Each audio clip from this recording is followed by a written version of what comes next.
Hello and welcome to the Flourishing Introvert Talks with me, Jo Rawbone.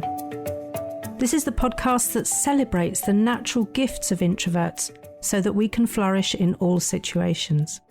Episode 163. 4 of the Keys to a Fulfilled Life. Most of the introverts I work with express desiring one thing above all else. And in spite of what we might think, it's not simply to live a quiet life. It's to live a fulfilled life, a life of purpose and meaning through which they can get their needs for quietness and calm met. You see, although we identify as introverts, we are as varied as the spectrum of colours on the Pantone palette, and that's a lot of colours. What works for one won't necessarily meet the needs of another. So exploring and appreciating our individuality is key. I have spoken about the importance of fulfillment before, and I have no doubt that I'll speak on it again, as more knowledge and understanding emerges and wants to be shared. This week, my gaze was drawn to another book on my shelf, which I've used as my inspiration, my muse almost, so please stay with me. I think we can agree that even as introverts with a growth mindset and a positive outlook, navigating the workplace, biased as it is towards the extrovert ideal, means that life can be challenging. It's not uncommon to feel overwhelmed, misunderstood, and even undervalued.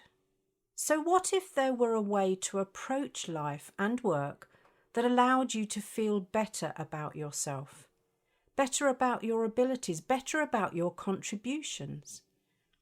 Enter the 4 Agreements, a practical guide to personal freedom created by Don Miguel Ruiz.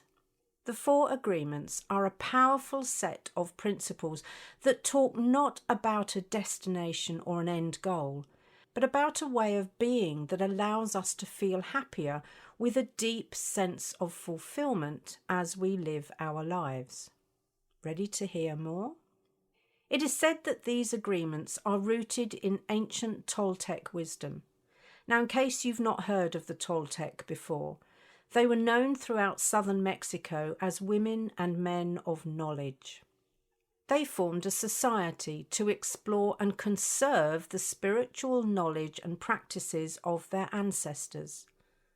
Toltec is not a religion, but a way of life distinguished by the ready accessibility of happiness and love. Personally, I feel that this world needs to reconnect with this ancient Toltec wisdom, and as a starting point, I'm happy to explore with you the framework for personal growth and self-awareness that the 4 Agreements provide. Now, there are thousands of agreements that you've made with yourself and with others, so why are these 4 so significant? It's because they really say something about who we are and how we can be known. They feed into our personal brand, and people recognise them in our personalities. They are quite demanding of us, and yet pure and simple at the same time. I can also see how they tie in with the thinking environment that I explored last week. The first agreement, then, is be impeccable with your word.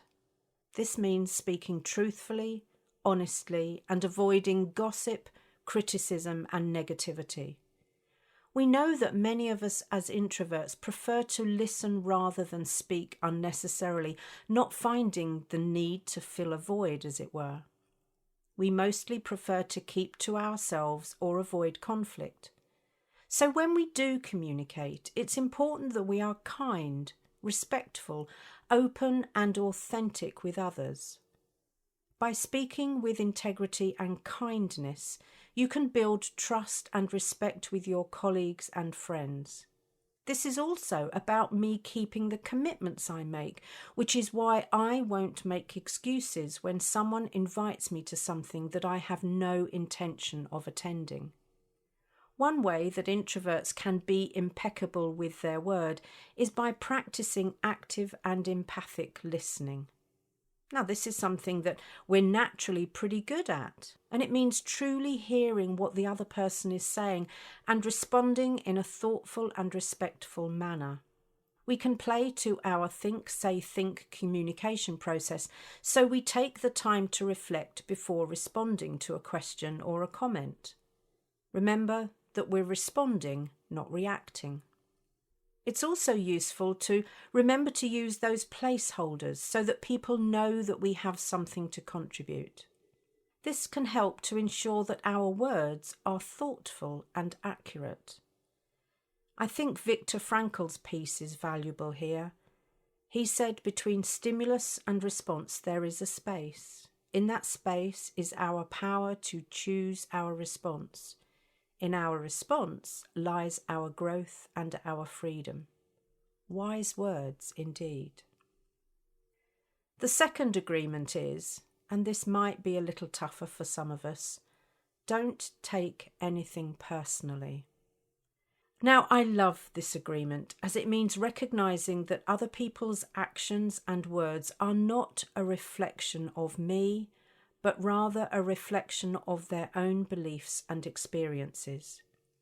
It would be somewhat egocentric to think everything is about us after all. We would do well to remember that the actions of others are not a reflection of our worth or value as a person.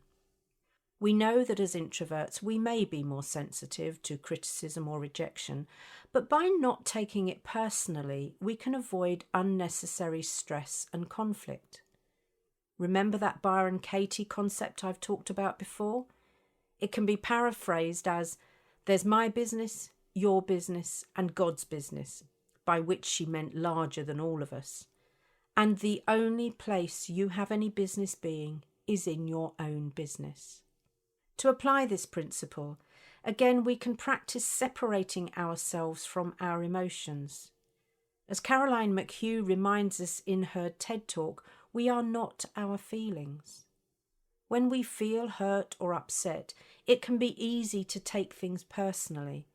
However, by taking a step back and recognising that our feelings are not necessarily a reflection of reality, we can begin to let go of negative emotions and move forward with a clearer head. That's the time to focus instead on our own values and goals, so we let go of the opinions of others. The third agreement is, don't make assumptions. This means avoiding mind reading, where we can assume that we know what other people are thinking and feeling, where we assume that we know what their intentions are. Put simply, assumptions are dangerous unless stated as such. Sadly, too many present their assumptions as a universal truth. So this is about seeking clarity and understanding through meaningful and purposeful communication. As an introvert, you may be more inclined to observe, overthink, and even jump to conclusions when asked to make a decision. But this is about asking questions to gather facts and data, seeking clarification and feedback so that you avoid misunderstandings and can therefore build stronger relationships. I know that there are some introverts who will avoid communication at all costs. But please remember that this is not a natural facet of introversion. There are other factors at play there. And for those of us with a mission or purpose to deliver, non-communication is not an option. The fourth and final agreement is, always do your best. This means giving your full effort and attention to every task and recognising that your best may vary depending on the circumstances. A few things come to mind here. Am I in an environment conducive to my best work? Have I asked for what I need? Am I sufficiently recharged? As introverts, we may struggle with self-doubt, perfectionism, or a lack of confidence. So focus on the present moment and doing your best so you can build confidence about your abilities, which builds your self-esteem. As an introvert, you may have a tendency to put a lot of pressure on yourself to excel. But this is a time to practice self-compassion.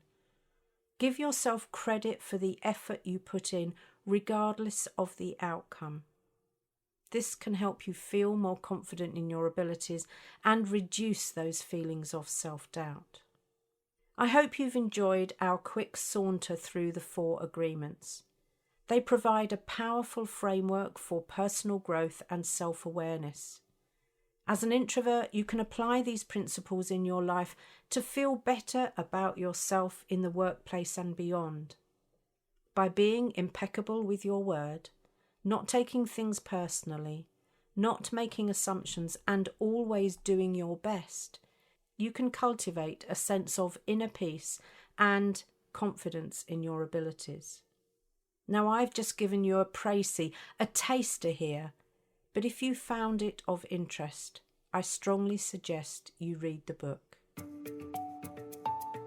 If you enjoyed this episode as much as I did, then please subscribe, rate us and leave a comment, because we know that helps other people find the podcast.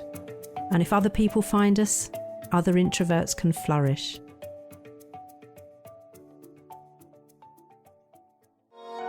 This has been a Monkey Pants Productions podcast.